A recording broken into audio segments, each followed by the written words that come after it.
Used by Brett Hankerson the night of that deadly police raid on Breonna Taylor's apartment was shown to a jury today. It was part of day 2 of testimony in Hankerson's case.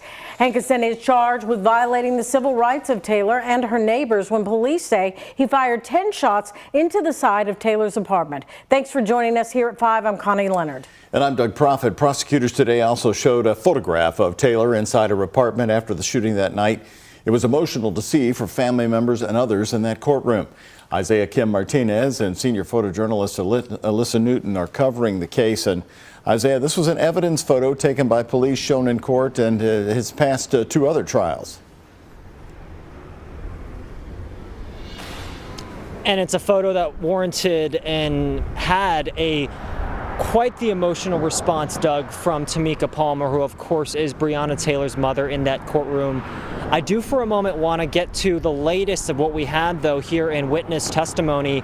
Court actually ended early today, just after 4 p.m. after hearing from the final witness today, and that is actually someone we've heard from for the first time, a neighbor, someone living just above Breonna Taylor's apartment back in 2020. She was quick, but she described the moments where she heard the knocking of police underneath her. She didn't know what it was, but she says the entire ordeal essentially traumatized her, and she still thinks about it to this day.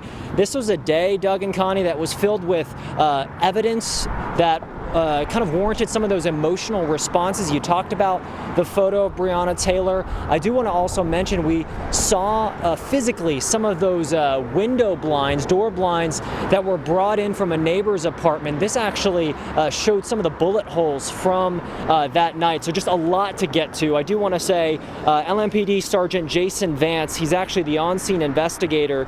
He testified today. He actually said he could not understand Hankerson's firing into the side of Taylor's apartment, saying, quote, "If you can't isolate your target, you cannot shoot." Prosecutors continue to hammer this point, and that's Hankerson admitting not being able to see a person when shooting through the covered blinds of Taylor's sliding glass door and windows. But he told investigators he was trying to protect fellow officers who came under fire at Taylor's doorway when he says he saw a person with a rifle in a shooting stance at the end of the hallway inside. That, of course, turned out not to be the case. Defense attorneys argue this case isn't about details discovered after the fact, but rather what the officer perceived at that time. Now, I talked about this issue with attorney Nick Mudd of Mudd Legal Group. For perspective, he's not involved in this trial. You know, as they say, you can be a Monday morning quarterback or hindsight's 20/20, and I think what the defense has been getting at all along and getting at with their opening statement was no one knows what Brett Hankerson heard or saw. You know, they can't be in his mind at that time with gunfire going on. And so certainly the prosecution wants to argue, look, what would a reasonable officer do under these circumstances? The defense is going to counter that and say, you don't know what it's like. You were in a situation with gunfire and a police officer getting shot. Now, we also heard from a former FBI or a current FBI agent based right here in Louisville. It was in his testimony that we heard the harrowing 911 call that has become very familiar to folks here in the community, and that's Kenny Walker's 911 call. He, of course, was Breonna Taylor's boyfriend at the time. He fired that first shot toward police. You're going to hear part of that call again coming up right here at 6. Doug, Connie. All right. And so, Isaiah, is the trial still expected to go another week or so?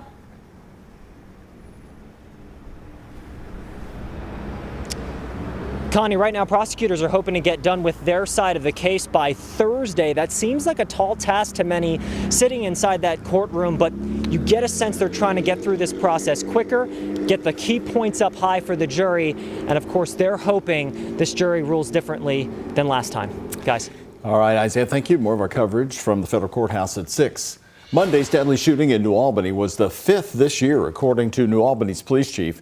It's created concern among the community when it comes to their safety. WHAS11's Gabriel Gonzalez and photojournalist Jessica Farley share what these owners want to see moving forward.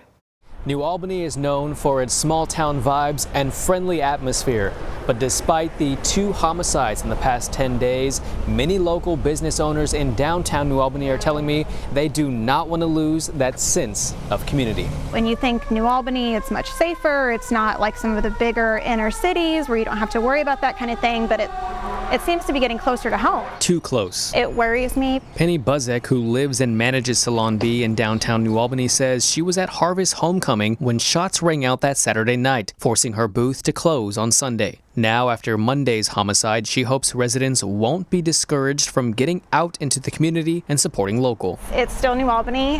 There's still beautiful, vibrant businesses down here and people that have nothing but good things out for you, and we're still very much a community. Next door, Rookies Cookies and Cakes owner Cheryl Augsburger also had a booth at Harvest Homecoming. Instead of seeing it as a day lost, she decided to give back to the family who lost the most, the Gerlachs. What we had already packaged to sell, we offered Tuesday until they were gone at a discounted price, and then we donated to the family. A community that leans on one another in both times of hope and heartache. Don't worry about that, or that's not something that happens here. And so I think we're getting a little bit more of that. That happens here, and that's a scary thought, whether you're a business owner, manager, renter, work downtown, or just live in New Albany. I think it's something that's going to kind of change all of us, whether we want it to or not. In New Albany, Gabriel Gonzalez, WHAS11, on your side.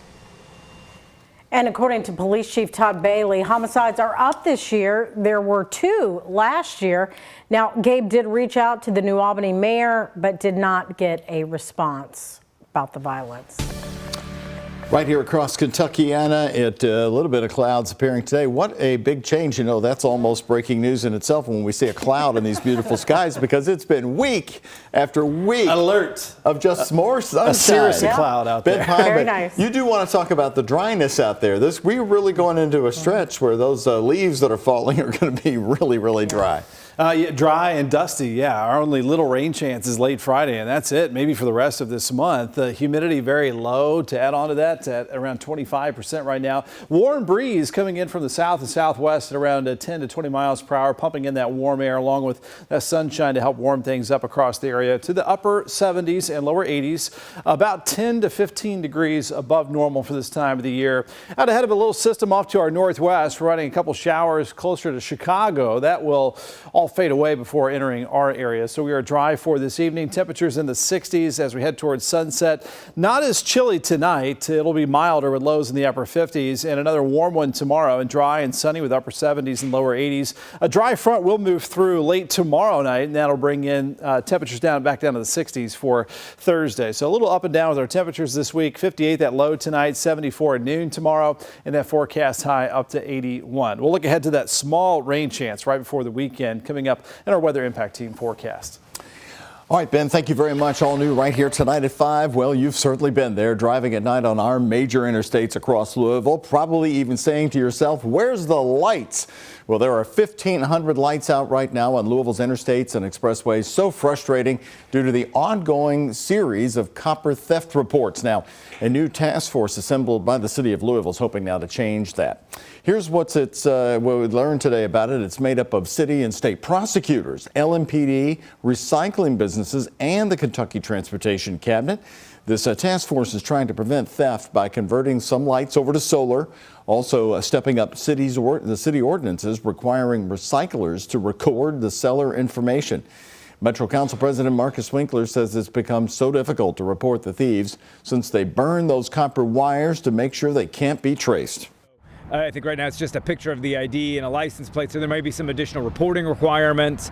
I think, one of the things that we know is people bringing in burnt copper, so there may be some additional limitations around that. So those are all the things we're looking at to determine what are the appropriate guardrails that need to be put in place. Also a new twist, AT&T is involved in this effort. They're saying emergency services with your phone calls have been impacted by this.